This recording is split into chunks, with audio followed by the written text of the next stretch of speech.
that will diffuse through the holes in your skin and give you a good therapeutic effect. It kind of sits between patch technology and hypodermic needle technology. Hypodermic needles are really good for putting things into the body, but they hurt and they require a trained person to actually administer the dose. Patches are really good because anyone can wear them and use it to stop smoking, but they only work for very, very small molecules. So nicotine passes through the skin quite easily. Lots of other drugs don't. They just hit the skin and bounce off, basically. So by combining this with that, we can basically create the holes so the active ingredients can diffuse through. So what we're going to try and do is we will set up the process, and we'll try and optimise these needle geometries so that we can get reasonable quality needles. So the problem with this is we need to, and it's a Microman problem as well, is we need an effective way of measuring the quality of these needles. So by eye, you can kind of hold it up to the light and I can get an idea of how big they look, but it's very difficult to see. I mean, the radii of these needle tips are of the order of just a few microns, so it's quite difficult obviously to do that with a naked eye. So we have built a system on the side here which allows us to get some of these. Has anyone built a machine vision system? This is basically a telecentric system for measuring things. So here we have an LED illuminator. We can play around with the intensity really bright if we want.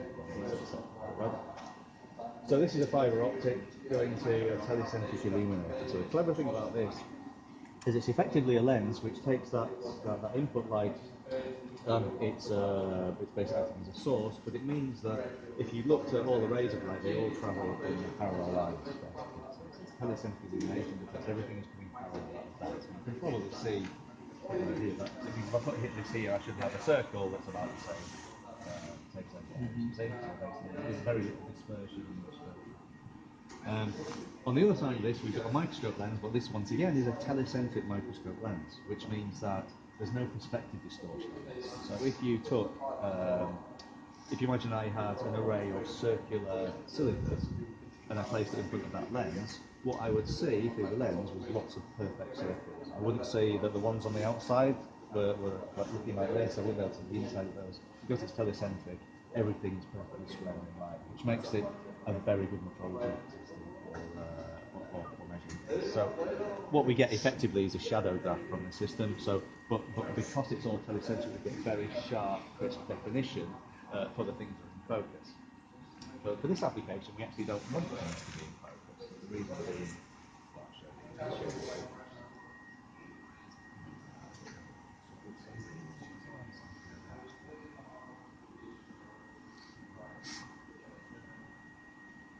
So the way our system works is relying on the small depth of field for this lens. So just like the focus variation stuff we did in Nottingham, we get a very low depth of field. I've got a live image thing. Yeah, so basically the depth of field is so small that we look at one needle that's perfectly in focus, neighbouring needles are just completely out of focus. So the way the system works, it's actually quite simple machine vision system. We take an image, we're scanning from the top looking downwards using an edge detect algorithm. So basically, only the needle in focus satisfies the criteria for the crispness of that edge detection. So basically, you can see it's drawn a red line on here. So it's detected that edge, it hasn't detected the one behind it, it's too soft, too blurry. So we work out where the edge is, we take the highest, in this case, y is 0, this is this bit here, so we take the highest y coordinate is going to be the highest pixel in that thing there. We know where the baseline is, so we subtract that from the baseline, that gives us a needle height. Then what I do is we look at that highest pixel and we take 4 pixels either side of that and we apply a curve fit to it, and then we work out the radius of that curve fit. So that tells us needle height and the tip radius for each needle in the array. So basically when we run the system,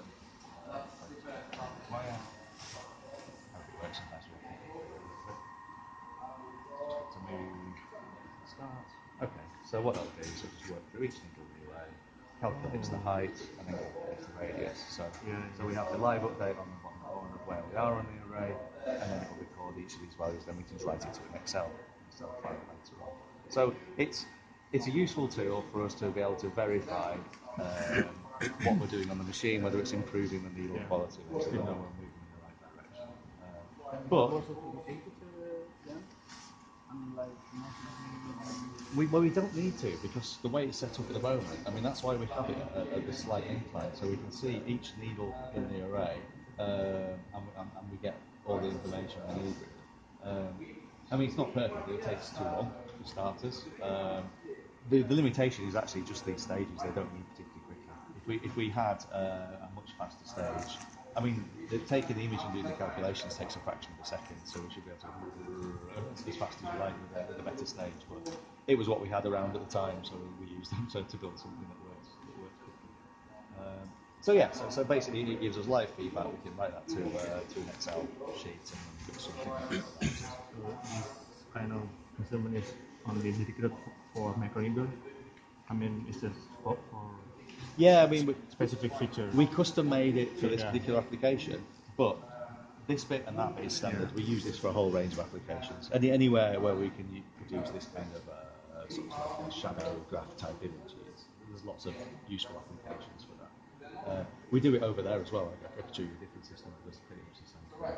So you can see on the needle array that we've got two individual needle heights, and we've also got different aspect ratios for each needle. So the needles on the outside of this are a 20-degree angle, the needles on the inside are a 10-degree angle, and we've got 12.5, 15, 17.5. So this is effectively a test tool with two needle lengths and different aspect ratios, so we can try a range of different materials and see how well they perform for a range of just an example as well, I'll just show you over here. We do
So this is much the same idea, and what we do is we use this for measuring the things that are handed around in class. So this is the sensor. So on here we have I think 23 different measurements. Actually, might be a little bit. We've got to assess all these individual dimensions basically in one go. So obviously, use running calipers will take a really long time.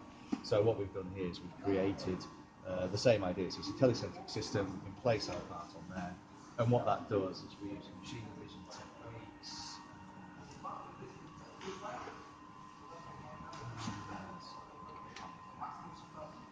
But effectively, we create an image like this. We're using LabVIEW machine vision techniques. So basically, we can draw lines on here. We can measure sort of various gauges and tolerances, and it automatically puts all of those into these windows here, and then that outputs it to an Excel. So we actually manufacture these for the company. So we will provide the components and then the quality assurance data based on this measurement system, which is like kind of showing that technology. So it's so they've got confidence in the quality of the parts coming through, and it also flags up if we've got a problem with our process that one of these tolerances is drifting out, or two tolerances are drifting out. So they're useful measurements. I mean, they're not perfect. They're not full three-dimensional measurement as a quick. But for anything that's actually in-house developed equipment? I think this stage is yes, but I'm not sure about the software. We might have there. And these are made out of, they're quite a challenging part because they're made out of a PEEK 450G, and we've also got really rigid tolerances on the spacings of each of these for the wires as well, because that affects the one that is best in. So we need to achieve, I think it's 8 micron tolerance or something like that for the gap in here. Ben, is the software home developed or is it from the company? With tools. Most of the stuff we do here is National Instruments based. So LabVIEW do LabVIEW. a really nice thing. I'll show you. Slightly. LabVIEW do a thing called Vision Assistant, where you can quickly build the test that you want to do, and you can export it. So you can take that into LabVIEW and you can build it into other things. So,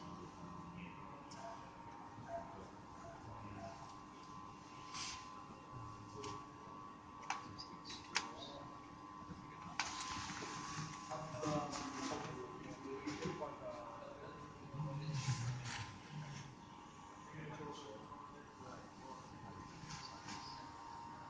Right, I'll show you LabVIEW Vision Assistant in a nutshell. It's very, very easy. So we created an image of that. What we can do, it's already grayscale.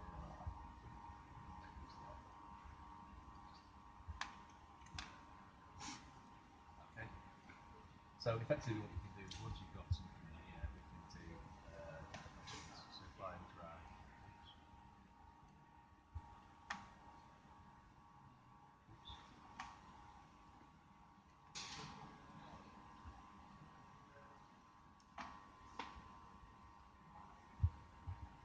right, okay, so you can drag something like this onto your image.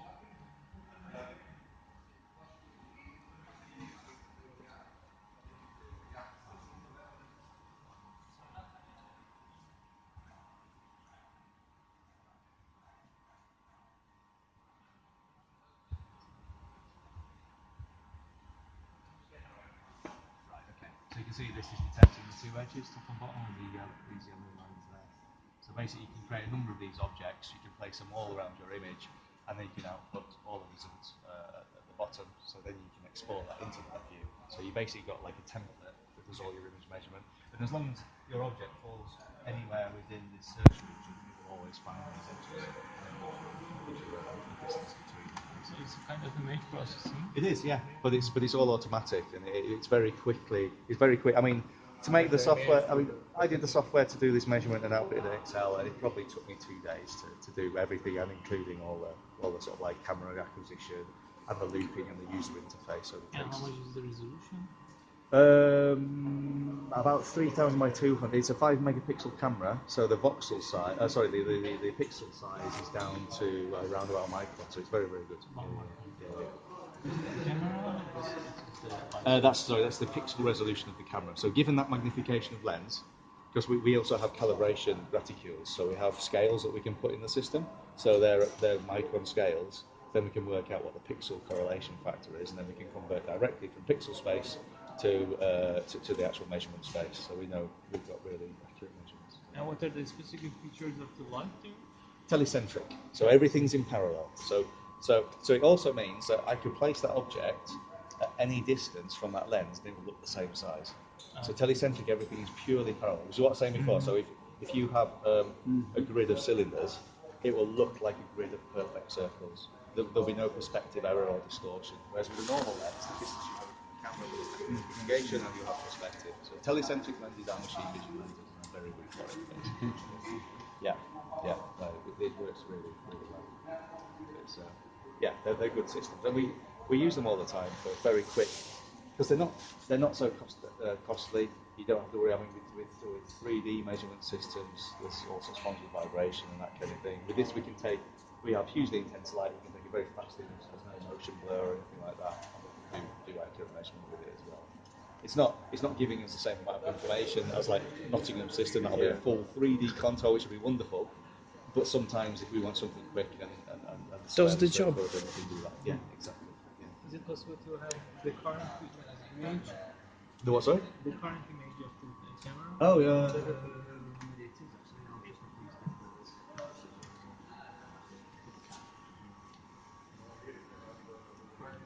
Everything about image.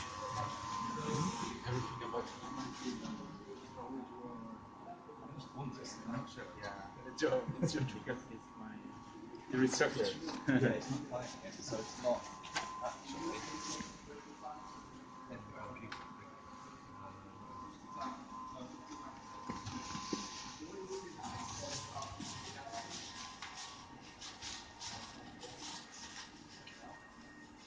Spotted the code, yeah.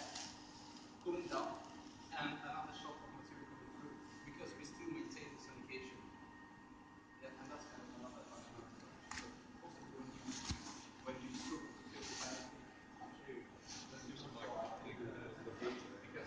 kind of digressing a little bit from what we're here to do. Right, okay, so anyway, back to the microneedle bit. So basically we can control all temperature zones here, we control the barrel temperatures there. Then we need to actually control the machine. So we've got two sets to the machine. We have the panel here, which basically just individually operates various aspects of the machine. So this is the ejector pin array. So I told you earlier that we have these pins that push things out of the cavity. And if you're a geek, you can always see those pins on any plastic part. You always see the characteristic circles of the injection molded part, which is the witness marks of the ejector pin, basically.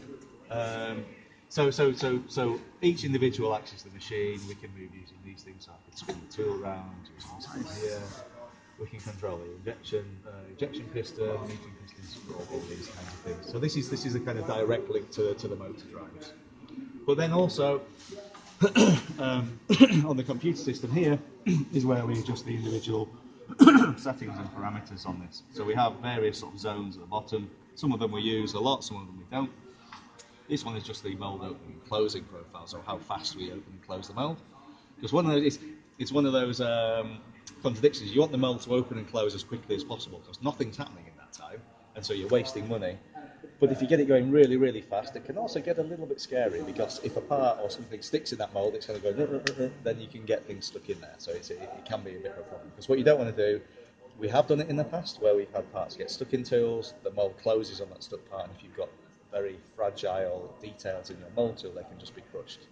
We do have a mould safety device on here, so it actually monitors the force required to close the mould, and it compares it to the force profile from the previous mould closing.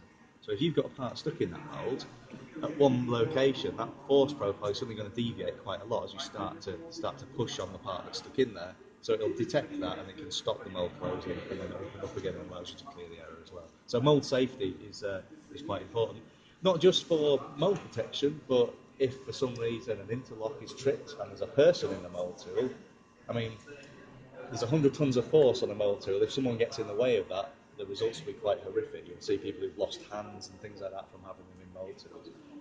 But if you have your mould safety correct, right, it can't happen. There was a nice demonstration by Fanuc actually at one of the injection moulding exhibitions where they had a polystyrene coffee cup.